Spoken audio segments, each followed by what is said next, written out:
Hi everyone, this is our channel, Meet the Real Story. Please like, share and subscribe. I am addicted to food. I suffer a lot. I need help.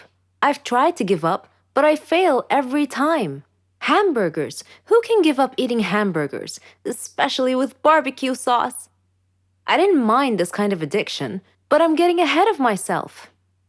Let me begin by introducing myself. I am Patricia, 15 years old, living with my parents and my brother.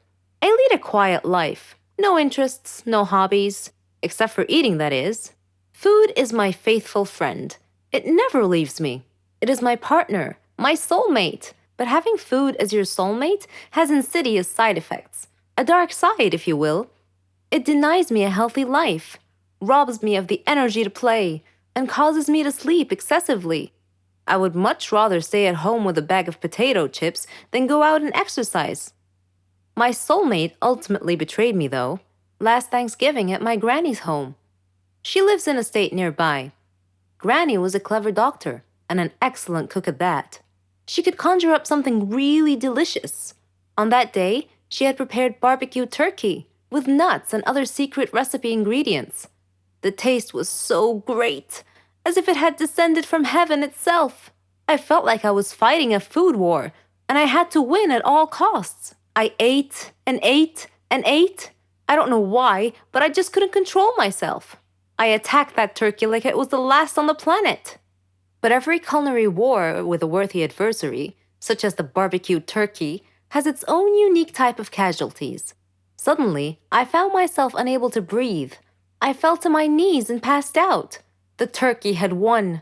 I woke up later in the hospital, though, still clinging to an unfinished turkey leg. The doctor told me that I was gaining way too much weight. He said that I should be put on a diet. Diet? Man, how I hated that word. It hung over my head like the sword of Damocles. It meant depriving me of my passion, my reason for living. I considered eating vegetables in small amounts to be the worst form of cruel and unusual punishment, the worst form of torture imaginable. Imagine thinking of a wonderful, greasy, cheese-laden pizza with all the toppings, and then suddenly opening your eyes to find a healthy green salad bowl. But I had reached a turning point in life. One day, my brother was playing on the street, while I was sitting at home gazing longingly at a tempting piece of cheesecake, just sitting there, taunting, daring me to eat it. I struggled mightily to resist the urge, but in the end I succumbed and wolfed it down like a starving animal.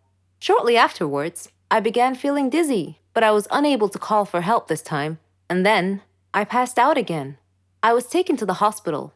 While lying in the hospital bed, half conscious, I overheard the doctor say to someone, she needs to stop eating or it will be the death of her.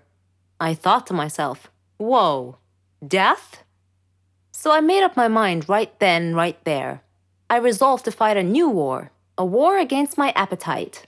On our way back home, I told my father that I wanted to see a nutritionist. He was delighted to hear that. Later, at the clinic, the doctor welcomed us in. She told me how to overcome my eating fetish.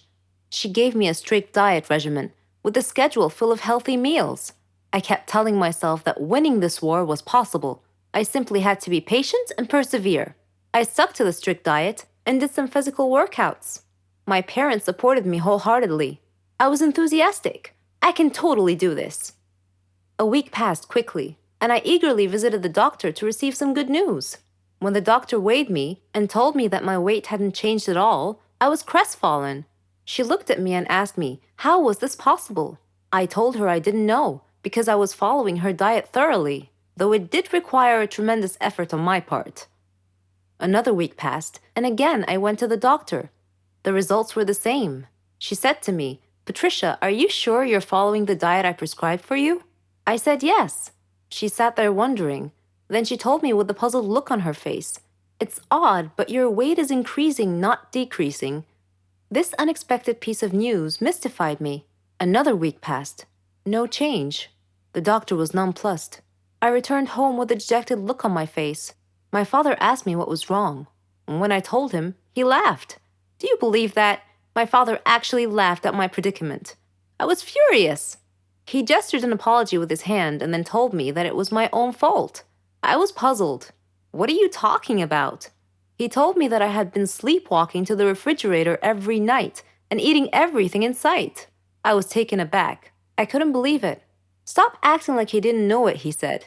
You must have been awake. I replied, No, father, I'm not acting. I was truly unaware that I've been sleepwalking and eating in my sleep. But now that we've finally solved the mystery of the increasing weight, we returned to the doctor with this new information and told her the situation. She laughed and told me that my discipline had denied my body the food it craved, but my brain had refused to cooperate and had overridden my will by urging me to eat in a subconscious state. She told me not to worry, though, that she could treat that. Armed with this knowledge and her support, and the support of my family, I felt that I could finally win this war.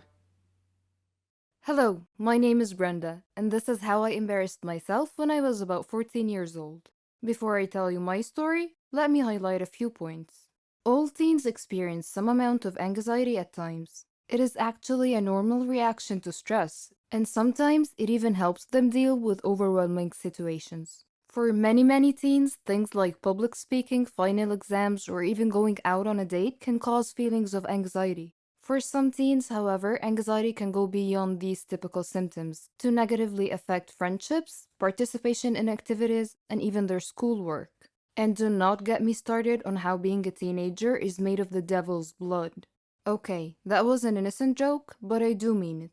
So, back to our story. I was sitting in class behind the cutest guy in my grade.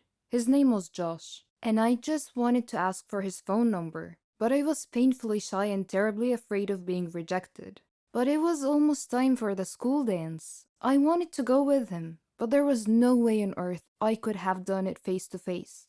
I tried to talk myself through the anxiety and convinced myself to actually go through with it. I debated with myself for a while, missing most of that day's in-class instructions before I finally decided to ask him. And I did. I did ask Josh for his number, and he agreed. He slowly took my phone, typed in his number, and handed it back to me. I felt relieved. I had finally gotten the number. I mean, I was wrong. There was nothing to be anxious about.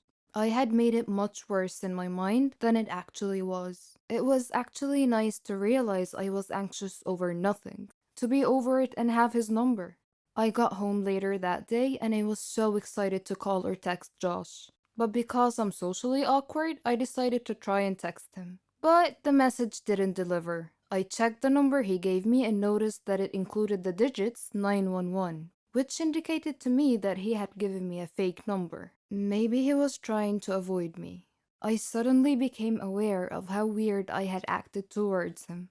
I didn't have much of a relationship with the guy before asking for his number. There was no rapport between us, so it came across as creepy when I asked him. I also asked him in the middle of class by tapping him on the shoulder. There was nothing smooth or even normal about how I went about it. I hadn't acted immoral, but it was painfully awkward, socially inappropriate, and thus doomed to fail. The encounter was painful, but from it I suppose I learned some lessons on how to appropriately socialize.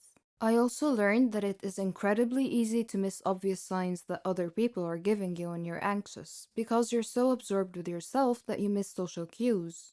Looking back at how he was clearly uncomfortable with my request, which he made clear by not smiling and by hesitating in agreeing to type the number. Had I gotten out of my head and paid attention, I might have noticed how he was acting and how that clearly reflected how he felt about me and our interaction. It makes me question, is having high functioning anxiety easier than being trapped in your own shell, frozen with anxiety? It may be the lesser of two evils, but for me this experience turned into purpose, and it built my self-confidence. I see it as a step, but then improving self-esteem and self-worth will have you high-functioning without anxiety. That is the end game. But you know what? Write your own script. You can't go on if someone else is writing your script. And I know that a lot of kids at school felt the same way. They didn't feel good, and I didn't know why. Kids will relate, and this is so freaky, and it makes anxiety even worse. You have to go to know that you are okay in school, and you cannot know unless you go. Getting over anxiety is not some hippie mumbo jumbo, and it took me years to get over what I call life fright. And I learned that the very hard way. Now, does the devil joke make sense?